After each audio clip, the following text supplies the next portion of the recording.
ټي ټي پی خپلو جنګیالیو ته امر کړی چې یوازې د پاکستان امنیتي ځواکونه په نښه کړی ملکیانو ته زیان ونه رسوئ. سلامونه ستړي مشئ، وخت مو په خیر، پام وکړئ د یاران ټي وي یوټیوب چینل څخه تازه او مهم خبر ته.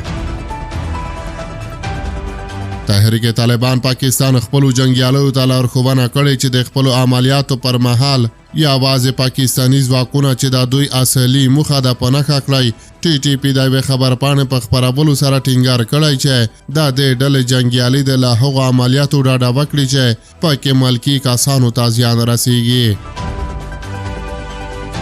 تحریک طالبان پاکستان همدغه راز په خبرپاڼه کې له خپلو مجاهدینو غوښتي چې خپل عملیات چټک کړي او د دښمن پاکستاني پوځ په هر ځای کې په ښکاره توګه په نښه کړي. د تحریک طالبان پاکستان اعلامیه کاږي تر هغه چې دښمن له خپلو سیمو ونه شړو، خپلو مرکزونو ته به ونه ګرځو. د ټي ټي پی په خبرپاڼه کې راغلي زموږ سپېڅلی جهاد په دې هېواد کې د مسلط شویو ظالمانو او اشغالګرو ځواکونو پر وړاندې روان دی، نو ټولو مجاهدینو ته لارښوونه کیږي چې په عملیاتو کې شرعي احکامات په نظر کې ونیسي. که څه هم د پاکستان پوځ هڅه کوي چې په دې هېواد کې د ټي ټي پی د فعالیتونو مخه ونیسي، خو یو شمېر پاکستاني چارواکي بیا ادعا کوي چې یا د ډلې ته اسلامي امارت په افغانستان کې امن ځایونه ورکړي دي. دا په داسې حال کې ده چې تېره ورځ د پاکستان د بهرنیو چارو وزارت ویان د ممتاز زهرا بلوچ په یوې خبري ناسته کې دغه ډله تورنه کړه چې د افغانستان په خاوره کې پټن ځایونه لري او له هماغه ځایه د وسلوالو بریدونو لپاره پلانونه جوړوي.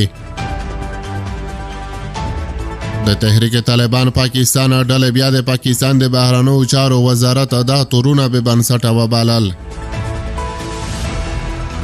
ټي ټي پی د یوې اعلامیې په خپرولو سره وویل زموږ ټول مشران او مجاهدین په پاکستان کې دي. موږ نړیوالو او سیمه ییزو رسنیو ته بلنه ورکوو چې راشئ زموږ مشران او مجاهدین د مرکو لپاره چمتووالی لري. په اعلامیه کې ویل شوي دي چې موږ اړتیا نه لرو چې په نورو هیوادونو کې واوسو یا ترې مرستې وغواړو. موږ ټول همدلته پاکستان کې یو او له همدې ځایه خپله سپېڅلې مبارزه کوو.